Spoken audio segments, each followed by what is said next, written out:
ক্ষমা চেয়ে নিচ্ছি এই কারণে যে আমাদের এই প্রোগ্রামটি শুরু হওয়ার কথা ছিল 10টার সময়, যেটি গত সপ্তাহে সময় পরিবর্তন করে 11:30টা করা হয়েছিল, কিন্তু কোনো না কোনোভাবে কমিউনিকেশন না হওয়ার জন্য একটা গ্যাপ হয়ে গিয়েছিল। সেটি একটি, আপনারা অনেকক্ষণ ধরে এখানে বসেছিলেন, অনেকক্ষণ অপেক্ষা করেছেন, এই গ্যাপ অফ কমিউনিকেশনের ব্যাপারটি যাতে আর না ঘটে আমরা দেখব। দ্বিতীয়ত ক্ষমা যাচ্ছি, রাস্তা আটকে রেখে আমরা এই ছোট্ট জনসমাবেশ করছি এবং ক্ষমা যাচ্ছি যারা এখানে আটকে আছেন। 2 মিনিটের মধ্যে আমরা ছেড়ে দিচ্ছি, আপনারা সহজেই চলে যেতে পারবেন ইনশাল্লাহ। আমাদের মাফ করে দেবেন, এটি আমরা করতে চাই না কিন্তু করতে বাধ্য হচ্ছে, এখান থেকে আমরা জনসংযোগ শুরু করবো বলে।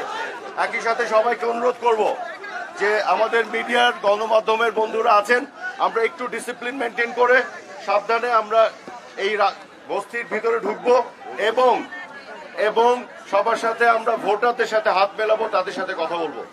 এখানে আওয়ামী লীগের স্থানীয় নেতৃবৃন্দ, আওয়ামী লীগের অঙ্গ সংগঠনের নেতৃবৃন্দ এবং আপনাদের কাউন্সিলর, 15 নম্বর ওয়ার্ডের কাউন্সিলর জহির, তারা আমাকে জানিয়েছেন যে এই বস্তিবাসীদের কি কি সমস্যা আছে, পানির সমস্যা আছে, রাস্তাঘাটের সমস্যা আছে।